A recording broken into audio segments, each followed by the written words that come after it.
Mitchell Starc পান প্রায় 25 কোটি, আর সেখানে কিনা রিঙ্কু সিং মাত্র 55 লাখ। আইপিএল থেকে রিঙ্কুর রোজগার সবচেয়ে কম।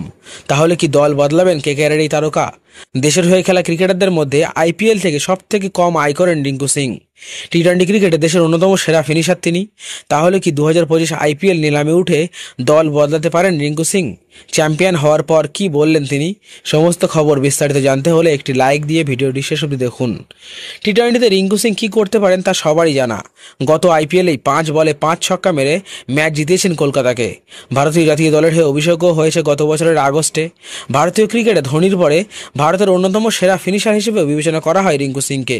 তবে জাতীয় দলে খেলা ভারতীয়দের মধ্যে আইপিএল থেকে সবচেয়ে কম আয় করেন তিনি।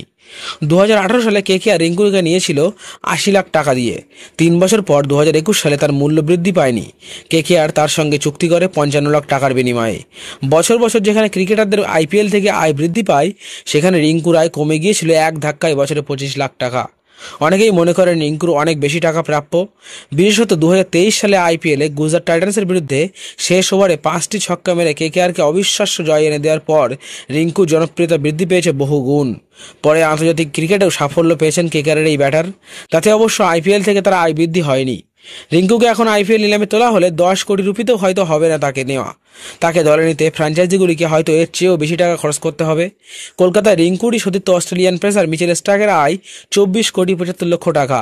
গত নিলামে তাকে এই দামে কিনেছে কলকাতা, অথচ রিঙ্কু সিং কিনা পান মাত্র 55 লাখ টাকা।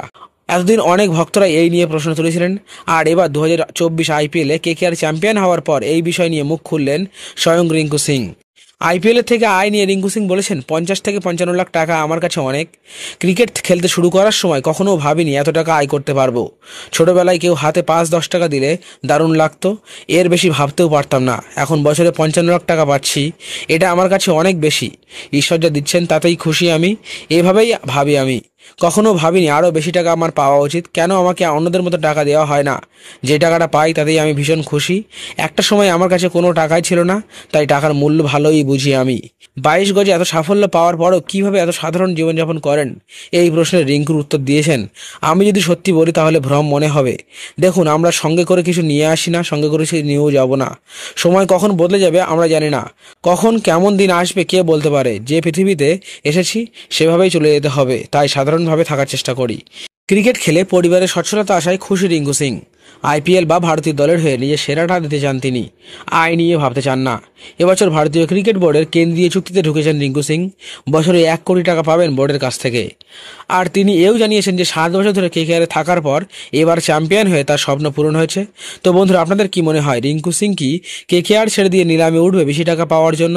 আর যদি তা হয় তবে কোন দলে তাকে দেখতে চান? কমেন্ট করে জানান আমাদের। তবে আপনি যদি মনে করেন যে রিঙ্কু সিংকে কেকেআর এবার নিলামের আগে বেশি টাকা দিয়ে রিটেন করে কেকেআর দলেই রাখবে, তবে ভিডিওতে একটি লাইক দিয়ে আমাদের চ্যানেলটি সাবস্ক্রাইব করে রাখুন।